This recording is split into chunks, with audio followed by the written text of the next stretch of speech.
प्यारे बच्चों, class 7th की मैथ्स की क्लास में आप सभी का एक बार फिर से स्वागत है बच्चों। और हम पढ़ रहे थे चैप्टर नंबर 10 चतुर्भुज। तो चतुर्भुज चैप्टर में हम लोगों ने जान लिया था बच्चों कि चतुर्भुज कितने प्रकार के होते हैं और चतुर्भुज किसे कहा जाता है। और इससे संबंधित अभ्यास प्रश्न 10A जो है हम लोगों ने समाप्त कर लिया था और 10B भी जो है हम लोगों ने स्टार्ट कर दिया था।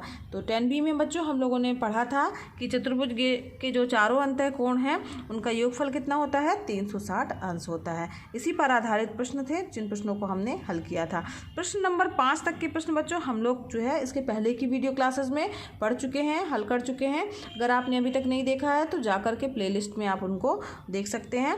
और आगे बढ़ते हैं हम अपने अभ्यास 10B के प्रश्न नंबर 6 से। तो बच्चों 10B का जो छठवां प्रश्न है, यदि चतुर्भुज के अंतः कोणों का अनुपात 3:4:5:6 है तो प्रत्येक कोण का हमें मान ज्ञात करना है। अंतः कोणों का जो है वो अनुपात दिया हुआ है और प्रत्येक कोण का मान ज्ञात करना है। आइए देखते हैं इस प्रश्न को कैसे हल करेंगे। तो सबसे पहले बच्चों क्या करेंगे कि मान लेंगे चतुर्भुज के चारों कोण जो हैं, माना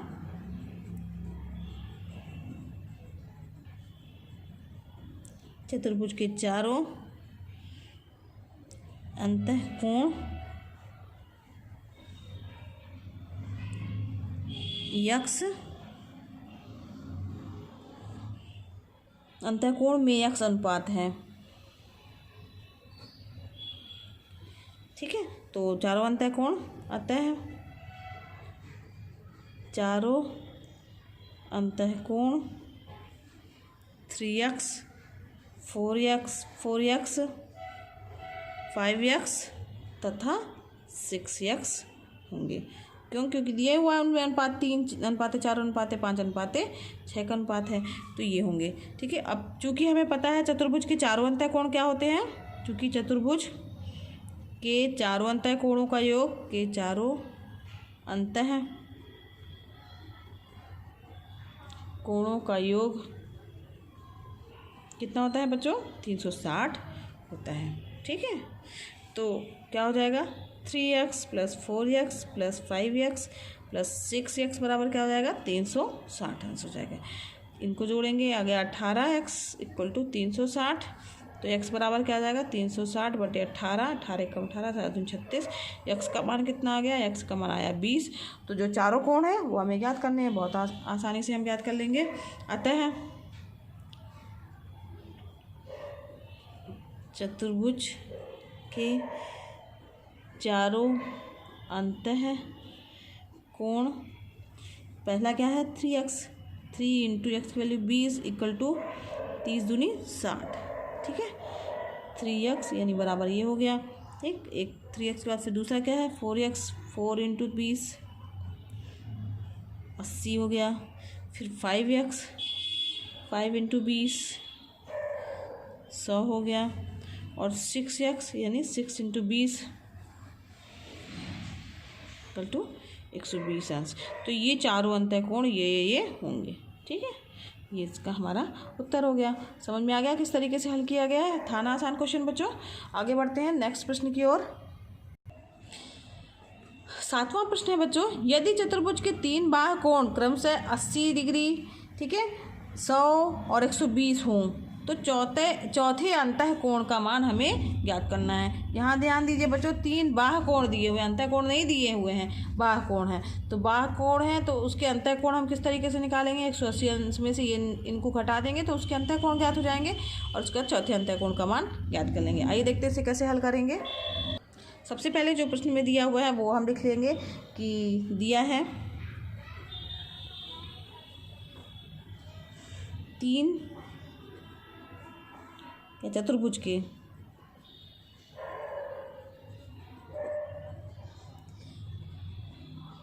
बाह्य कोण 80, 100 व 120 अंश के हैं। ठीक है, ये दिया हुआ है प्रश्न में। हाँ, तो अतः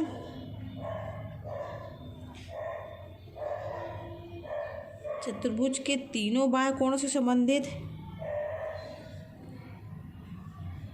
बाह्य कोण से संबंधित तीनों अंतः कोण कितने हो जाएंगे, तीनों अंतः कोण। अब अंतः कोण क्या हो जाएंगे बच्चों, 180 में से इनको घटा दिया जाएगा बाहर कोणों को, तो वो सारे अंतः कोण हो जाएंगे। तो बराबर क्या हो जाएगा, 180 माइनस 80। ठीक, पहला ये हो गया। दूसरा 180 माइनस 100, समझ में आ रहा है। ठीक है, वह 180 माइनस 120। तो ये तीन हमारे पास में अंतः कोण हो जाएंगे। 180 में से 80 गया, कितना जाएगा, 100। 180 में से 100 गया, कितना जाएगा, 80। 180 में से 20 गया, कितना आ जाएगा, 60। ठीक है, तो ये तीनों अंतः कोण हो गए। अब चौथा हमें ज्ञात करना है ना, तो अब वो कैसे ज्ञात करेंगे, तो माना चौथा अंतः कोण x अंश है। चूँकि चतुर्भुज के चारों अंतः कोणों का योग कितना होता है, चतुर्भुज के चारों अंतः कोणों का योग 360 होता है ना, 360 अंश होता है। अतः 100 plus 80 plus 60 plus x equal to कितना हो जाएगा, 360। अब इनको जोड़ दीजिए, तो इनको जोड़ दिया हमने, तो ये कितना आ गया, 8 6 14 यानी 240 प्लस x बराबर 360। तो x का मान कितना हो जाएगा, 360 में से 240 घट जाएगा, यानी कितना आ गया, 120। तो यहाँ पर x का मान आ गया कितना बच्चों, 120 अंश। तो यही हमें ज्ञात करना था x का मान, ये हमारा आंसर हो गया। ठीक है, चौथा अंतः कोण जो है वो क्या होगा, 120 अंश का होगा। आप उत्तर अलग से चाहे तो लिख सकते हैं। आगे बढ़ते हैं नेक्स्ट प्रश्न की ओर। 8वां प्रश्न है बच्चों, यदि चतुर्भुज के अंतः कोण ए बी सी और डी इस प्रकार हों कि इनके अनुपात ए अनुपाते कोण ए अनुपाते कोण बी बराबर 1:2, कोण बी अनुपाते कोण सी बराबर 2:3, कोण सी अनुपाते कोण डी बराबर कितना है, 3:4 है। तो अगर तो प्रत्येक कोण का हमें मान ज्ञात करना है। आइए देखते हैं इस प्रश्न को कैसे हल करेंगे। बच्चों, प्रश्न में दिया हुआ है कि कोण ए बी का अनुपात 1:2, कोण बी और सी का 2:3 और सी और डी का 3:4। तो यानी एक तरह से कहा जाए कि अतः चतुर्भुज के चारों अंतः कोणों का अनुपात, चारों अंतः कोणों में अनुपात बराबर क्या हो जाएगा, कोण ए अनुपाते कोण बी अनुपाते कोण सी अनुपाते कोण डी बराबर क्या हो जाएगा, 1:2:3:4, 1 2 3 और ये 4, ये अनुपात हो जाएगा। ठीक है, तो अब मान लिया इसके जो कोण गए हैं वो सब में x का मान लेंगे कि, तो माना कोण x 2x 3x व 4x हैं। ठीक है, अंतः कोण माना कोण इतने अंतः कोण है। इनमें जो अनुपात है उनमें हमने x का मान लीजिए भाग मान लिया है, तो ये x का मान ज्ञात कर लेंगे, तो हमारे पास चारों कोणों के मान ज्ञात हो जाएंगे। अब चूंकि चतुर्भुज के चारों कोणों का योग कितना होता है बच्चों, अतः नहीं चूंकि चतुर्भुज के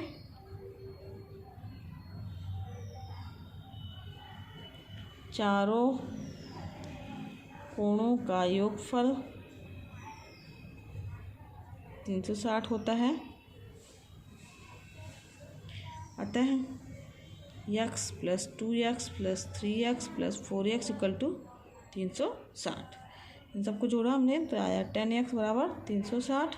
तो x बराबर क्या आ जाएगा, 360/10 यानी कितना आ गया, 36। x का मान कितना आ गया, प्राप्त हो गया बच्चों 36। हाँ, अब सबका मान ज्ञात कर लेंगे, तो कोण a बराबर क्या आ जाएगा, यहाँ पर x बराबर आ जाएगा 36। तो कोण a बराबर क्या हो जाएगा, x बराबर 36 हो गया।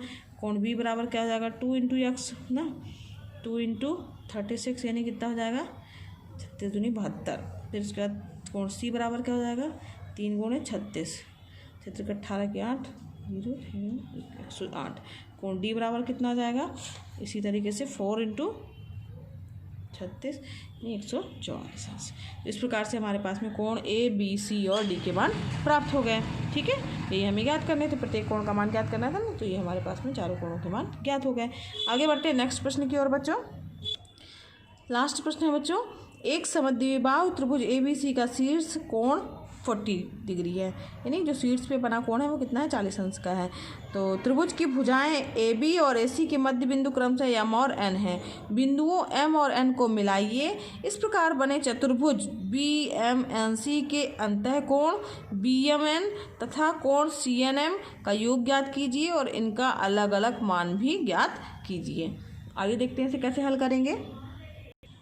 यहाँ देखिए बच्चों, यहाँ पर एक 40 अंश का कोण बनाती हुई जो है वो हमने एक त्रिभुज बनाया है, जहाँ पर ये ए हो गया हमारा, ये बी हो गया और ये हमारा सी हो गया। अब इनका जो है मिड पॉइंट लेते हैं कि हमारा इसका मिड पॉइंट दोनों का क्या है, और उसको जो है एम एन जो है वो डिवाइड कर देंगे, उसका नाम लिखेंगे।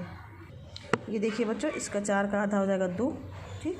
इसी तरीके से इसको भी नाप लेंगे। तो ये जो है इन दोनों के आधे को मिला देंगे बच्चों। यहाँ पर नाम हमने दे दिया मिड पॉइंट का एम और एन, ठीक है। ये इसके मध्य बिंदु हैं, ठीक है, और मध्य बिंदु एम एन को मिला दिया। अब इस प्रकार से जो यहाँ पर ये कोण कितना हमारा 40 अंश है। तो अब यहाँ पर हमें क्या ज्ञात करना है बच्चों, जो ये चतुर्भुज है ना बी एम एन सी है ना, बी एम एन सी के अंतः कोण बी एम एन यानी ये वाला कोण, ठीक है, और कोण सी एन एम यानी ये वाला कोण का योग ज्ञात करना है हमें, और इनका अलग अलग मान भी हमें ज्ञात करना है कि कितना होगा। तो सबसे पहले क्या करेंगे कि चूँकि समद्विबाहु त्रिभुज है तो दिया है ए बी सी एक समद्विबाहु त्रिभुज है, ठीक है, और कोण ए बराबर कितना दिया है 40 अंश है, ठीक। अब तो कोण ए अगर 40 अंश है और समद्विबाहु 2 बराबर भुजाएं हैं, तो बराबर भुजाओं के सामने के कोण भी क्या होते हैं बच्चों, आपस में बराबर होते हैं। ये वाला कोण भी इस कोण के क्या होगा, बराबर होगा। तो यहाँ पर कोण बी अगर हम ज्ञात करना चाहें, ये त्रिभुज की बात कर रहे हैं, तो ये कोण बराबर होंगे क्योंकि दोनों भुजाएं बराबर हैं आपस में। तो कोण बी कोण सी के बराबर होगा।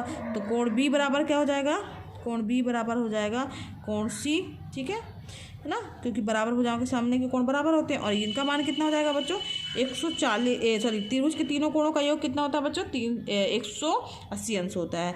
त्रिभुज के तीनों कोणों का योग 180 अंश होता है। उसमें से अगर हम जो है 40 अंश को घटा दें और 2 का भाग कर दें तो ये दोनों बराबर कोण हमारे ज्ञात हो जाएंगे। समझ में आ रहा है कि क्योंकि ये कोण बराबर है और एक ही 40 है, तो त्रिभुज के तीनों कोणों का योग कितना होता है 180 अंश होता है। तो इसमें से 180 में से 40 को घटा देंगे और 2 का भाग कर देंगे तो हमारे पास ये दोनों कोण का मान प्राप्त हो जाएगा। तो ये कितना आ जाएगा 140/2 यानी कितना आ गया 70। तो कोण बी और कोण सी का मान हमारे पास कितना प्राप्त हो गया, कोण बी बराबर कोण सी बराबर 70 अंश हो गया, ठीक। अब क्या करना है, ये जो हमने चित्र तो रचना कर ही ली है। अब कोण ए एम एन, अब वो कोण ए एम एन जो है वो इस कोण के बराबर होगा क्योंकि मध्य बिंदु है ना। तो कोण ए बी सी के बराबर होगा। तो इसका मान कितना आया है 70 आया है, तो ये भी मान कितना हो जाएगा 70 हो जाएगा। फिर कोण ए एन और एम ए एन एम इसका मान भी जो है इस कोण के बराबर होगा, ठीक है। तो इसका मान किस कोण के बराबर होगा, कोण ए सी बी, इसका मान भी 70 अंश है। तो ये भी कोण कितना हो जाएगा 70 अंश हो जाएगा। समझ में आ रहा है बच्चों। इसी तरीके से अब और दूसरा कोण क्या ज्ञात करना है, कोण C N M equal to C N M यानी इस कोण का मान हमें ज्ञात करना है। तो ये कोण क्या, इस कोण का मान क्या हो जाएगा बच्चों 180 में से अगर हम 70 घटा दें तो हमारे इसका मान ज्ञात हो जाएगा, तो यानी 110 अंश हो जाएगा। इसी तरीके से हम इस वाले कोण को भी ज्ञात कर लेंगे, कोण सी एन एम तो ज्ञात हो गया बी एम एन, कोण बी एन एम, कोण बी एन एम कितना जाएगा, वो भी हो जाएगा हमारा 180 में से 70 अंश को घटा देंगे 110 अंश हो गया। ये चारों कोण हमारे पास में ज्ञात हो गए हैं। अब इसमें प्रश्न में पूछा गया है कोण बी एम एन प्लस कोण सी एन एम, तो ये कितना हो जाएगा 110 प्लस 110 = 220 अंश हो जाएगा, ठीक है।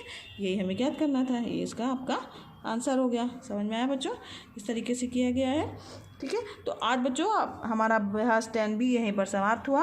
अगर बच्चों पढ़ाना पसंद आ रहा हो तो वीडियो को ज़रूर लाइक कीजिएगा। आप अगर चैनल पर नए हैं, आपने चैनल को अभी तक सब्सक्राइब नहीं किया है तो सब्सक्राइब कीजिए बच्चों। ये वीडियो क्लासेस जो हैं वो एकदम निःशुल्क हैं और आप भी इसका लाभ लीजिए, दूसरे बच्चों को भी शेयर कीजिए ताकि वो भी इसका लाभ ले सके। धन्यवाद बच्चों, मिलते हैं नेक्स्ट वीडियो क्लास में।